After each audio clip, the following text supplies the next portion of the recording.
जय हिंद साथियों, स्वागत है आप सभी का एजुकेशन क्लासेस में। रुख करते हैं बिहार की तरफ। बीपीएससी के माध्यम से शिक्षक बहाली की प्रक्रिया का दूसरा चरण चल रहा है, जहां पे आपकी परीक्षाएं हो भी रही हैं। 15 तारीख तक ये परीक्षाएं होंगी, यानी कि 15 दिसंबर तक। लेकिन संभवतः मैं आपको एक चीज बता दूं कि यहाँ पर आयोग बहुत तेजी से काम कर रहा है, बिल्कुल बुलेट ट्रेन से भी फास्ट चल रहा है ये बीपीएससी आयोग। और यहाँ पे एक बार फिर से आपको मैं क्लियर कर दूं कि आपकी नियुक्ति पत्र जो वितरण है वो जनवरी के मिड तक होने की संभावना है और इसका फाइनल रिजल्ट दिसंबर में ही आने की संभावना है। लेकिन इस वीडियो के माध्यम से हम उन सभी चीजों के ऊपर डिस्कस अभी नहीं करेंगे, क्योंकि ये वीडियो आपके कट ऑफ सिनेरियो को लेकर है। अब यहाँ पर छात्र बहुत सारे मैसेज आ रहे थे कि सर आप एक कट ऑफ वीडियो जरूर बना दीजिए, कम से कम हमें आइडिया मिल जाए कि ये कट ऑफ कितना जा रहा है हमारे सब्जेक्ट को लेकर। तो देखिए, क्लास 6 to 8 की बात करेंगे आप, और क्लास 9 to 10 की बात करेंगे। ये दो विषय की हम बात करेंगे, दो वर्गों की बात करेंगे सिर्फ यहाँ पे। क्योंकि 6 to 8 इसलिए क्योंकि 6 to 8 की जो बहाली की प्रक्रिया है पहली बार हो रही है, और 9 to 10 इसलिए क्योंकि बहुत सारे सब्जेक्ट कॉम्बिनेशन वहां होते हैं। तो क्या सर यहाँ पे सब्जेक्ट कॉम्बिनेशन यानी कि हर एक विषय का आप कटअप बताने वाले? तो नहीं, ओवरऑल मैं आपको कटअप बता रहा हूं यहाँ पे कि हर एक सब्जेक्ट में इतना जो है ओवरऑल कटअप रह सकता है। अब इसको फाइनल कटअप आप लोग मत मानिएगा, क्योंकि फाइनल कटअप इसलिए नहीं मानना है आपको क्योंकि फाइनल कटअप जो है ये आयोग देगा ही, लेकिन इसके आसपास ही रहकर अपना फाइनल कटअप देने जा रहा है, तभी तो वो छात्रों का सिलेक्शन कर सकेंगे, है ना। चलिए आते हैं इनके ऊपर, पहले थोड़ा सा इसको डिस्कस कर लेते हैं, क्योंकि पहली बार 6 to 8 को इंट्रोड्यूस किया गया है और उसके बाद 9 to 10 को इंट्रोड्यूस यहाँ पे तो पहली बार बीपीएससी टियर 1 में आपके इस एग्जाम दिए ही है। चलिए, आंसर की दे दिया गया है, आप लोगों ने एग्जाम दिया होगा और उसका आंसर की भी आप लोगों को मिल गया होगा, मैं जहां तक सही हूं, और मैंने भी उसके बारे में अपडेट दिया है। बहुत सारे छात्र अपने आंसर की से जो है मिलाना शुरू किए बीपीएससी के इस एग्जाम के जो भी बहाली की प्रक्रिया हुई है। तो काफी ऐसे प्रश्न हो रहे हैं जिनमें कि उनको दिक्कतें आ रही हैं, उनको लगता है कि नहीं वो गलत है, तो ऑब्जेक्शन करने का भी आपको तिथि दे दिया गया है कि आप ऑब्जेक्शन कर सकते हैं उन विषयों में जिस विषय का आप परीक्षा देकर आए हुए हैं।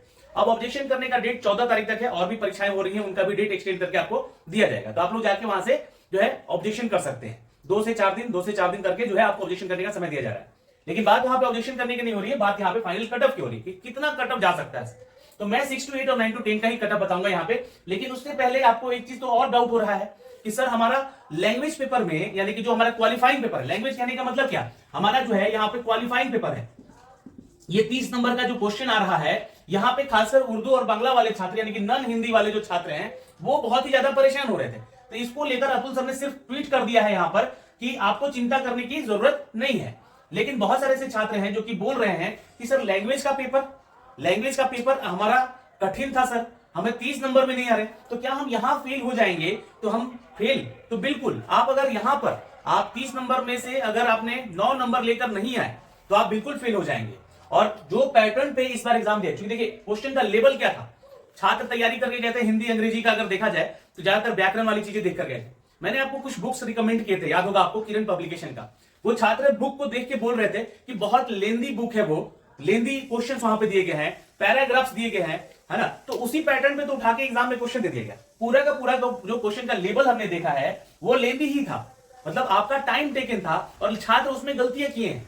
तो अगर आपने 30 में 9 नंबर लेकर नहीं आ रहे तो आपका पूरी तरह से आप फेल हो जाएंगे। तो क्वेश्चन का डिफिकल्टी यहीं पे दे दिया गया कि इसीलिए अतुल सर ने भी ट्वीट करके ये चीजें समझाने की कोशिश किया है कि चिंता करने वाली बात नहीं है, अगर आप वहां पे पास होंगे तो ही आगे का बढ़ेंगे। लेकिन यहाँ पे तो हिंदी और उर्दू की सर ने तो बात ही नहीं की, सॉरी उर्दू और बांग्ला की। तो जो छात्र उर्दू और बांग्ला में अपना पेपर नहीं दिया है वो तो जनरल सी बात है कि वो फेल हो रहे है कि नहीं, आप समझ रहे बातों को। अगर आपने यहाँ पे अगर उर्दू और बांग्ला में अपना पेपर नहीं दिया है लैंग्वेज वाला 30 नंबर वाला, तो आप हो सकता है कि हिंदी आपको नहीं आता हो, आप फेल हो गए होंगे। तो डर तो बना हुआ है, लेकिन इस डर को शायद हो सकता है कि अतुल सर खत्म भी करें, आगे की चर्चा में रखेंगे हम उस चीज को। आगे बढ़ते हैं। बिहार बीपीएससी आयोग ऐसा है कि जो कि आप एग्जाम दीजिए और आंसर की पाइए, तो इसके लिए तो बहुत ही हम थैंकफुल है अतुल सर का भी और बीपीएससी का भी कि इतना फास्ट मोड पे अगर आप लोग लेकर आ रहे हैं, मतलब कि पहले से क्वेश्चन तैयार है, आंसर की भी तैयार है, जब तो एग्जाम दीजिए और आंसर की दे दीजिए। आंसर की के लिए आपको ऑब्जेक्शन करने का भी समय दे दिया गया है, और ये प्रक्रिया 1 से 2 दिन में खत्म हो जाएगी। खत्म होने के बाद मामला फिर अटकेगा, क्योंकि छात्र पूछ रहे थे कि सर कटअप कितना जाएगा। तो देखिए हिंदी का पैटर्न में बदलाव हुआ है, जहां पे अगर मैंने देखा है क्वेश्चंस को और छात्रों ने बताया भी है, तो क्वेश्चन का लेवल यहां पे रखा गया है मॉडरेट, यानी कि इसको जो है हिंदी के पेपर को आप लोग ऐसे आसान में लेकर नहीं जा सकते हैं। तो मैंने इसको मॉडरेट लेवल पे रखा है, और ये अवधारणाओं से भी संबंधित प्रश्न देखे गए हैं यहाँ पे। तो कंफ्यूजिंग क्वेश्चन क्रिएट किया है ये हिंदी यानी कि लैंग्वेज वाला सेक्शन जो है, जो कि आपको दिया गया था आपकी परीक्षा में, आपको परीक्षा देने के लिए, जहां पे आपको 30 नंबर में कम से कम 9 नंबर लेकर आना था, जहां पे आपका अंग्रेजी भी इसमें शामिल था, इंग्लिश भी शामिल था। 8 क्वेश्चन दिए गए थे, बाकी 22 क्वेश्चन जो है हिंदी से थे। तो यहाँ पे ये 30 नंबर में अगर आप 9 लेकर आते हैं तो पास होते हैं। लेकिन शायद यहाँ पे बहुत सारे छात्रों का कंफ्यूजन अभी भी बना हुआ है कि सर पास होंगे कि नहीं होंगे ये वो। लेकिन अगर आपने यहाँ पे मान लीजिए कि 10 नंबर लेकर भी आ गए तो आप क्वालिफाई हो गए, मतलब 9 से ऊपर आ गए तो क्वालिफाई हो गए, तो फिर डरने वाली बात नहीं है। अगर ऐसा हुआ तो ये कट ऑफ देखिएगा, ठीक है। छात्र आपत्ति कर सकते हैं और एग्जाम के प्रदर्शन के बाद ही ये एनालाइज किया जा रहा है कट ऑफ को लेकर। इसलिए सबसे पहले तो मैं 6 to 8 की बात करूंगा दोस्तों। यहाँ पे जो छात्र यहाँ पे जनरल कट ऑफ की बात सुनना चाहता है या जानना चाहता है तो देखिए, जो आपका जो कट ऑफ है ओवरऑल की कट ऑफ की मैं बात कर रहा हूं यहाँ पे, ओवरऑल समझ रहे ना चीजों को, कि ऐसा नहीं कि आप सब्जेक्ट वाइज सोचे कि सर आप यहाँ पर जो है लैंग्वेज का भी बता दीजिए, सोशल साइंस का भी बता दीजिए, साइंस का भी बता दीजिए, सोशल साइंस और साइंस का भी बता दीजिए, सोशल स्टडी और साइंस का भी बता दीजिए, और आपका जो है मैथ और साइंस का भी, मैथ साइंस यहाँ पे है एक साथ, है ना, तो मैथ साइंस का भी बता दीजिए, सोशल साइंस का भी बता दीजिए और लैंग्वेज का भी बता दीजिए सर। तो ऐसा नहीं है कि ओवरऑल मैंने जो है यहाँ पे कट ऑफ निकालकर आप लोगों को बताने का प्रयास किया है। तो ओवरऑल है यहाँ पर 68 प्लस हो सकता है, 1-2 नंबर ऊपर नीचे जा सकता है, पर ये मैं फाइनल कट ऑफ अपने हिसाब से नहीं बोल रहा हूं कि आयोग यही देगा, हाँ इसके आसपास रहेगा। हो सकता है कि 1-2 नंबर कम हो जाए, 68 हो जाए, 65 हो जाए 68 से, तो ये 68 मैंने रखा है 68।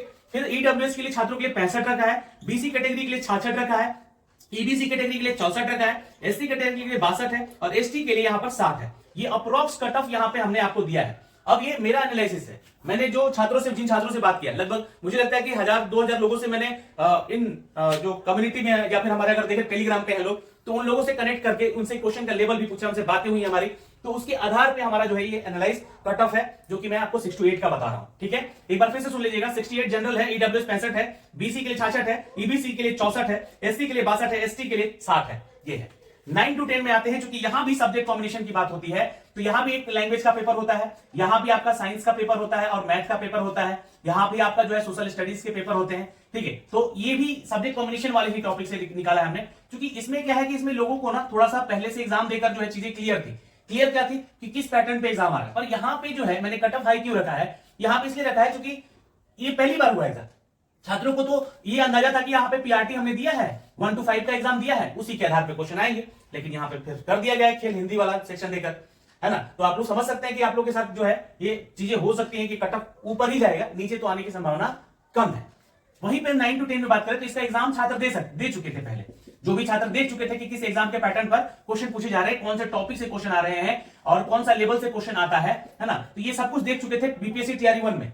अब यहाँ पे उसको लेकर मैंने थोड़ा सा कट ऑफ नीचे रखा है, जहां पे जनरल के लिए 65 है, ईडब्ल्यूएस के लिए 62 है, बीसी के लिए यहाँ पे 63 है, ईबीसी के लिए यहाँ पे 58 से 60 रखा है, एससी के लिए 54 है और एसटी के लिए 56 है। तो ये सिनारियो रहा है इस बार, और हो सकता है कि ये सिनारियो रहे आपके आने बीपीएससी टीआरई 2 के फाइनल कट ऑफ को लेकर। तो ये जानकारी हमने आपको दी है इस वीडियो के माध्यम से। आशा करते हैं कि ये वीडियो आपको समझ में आई होगी। फिर भी कोई डाउट है आपका तो आप कमेंट सेक्शन में कमेंट करके पूछिएगा, जरूर आपकी मदद की जाएगी। जय हिंद।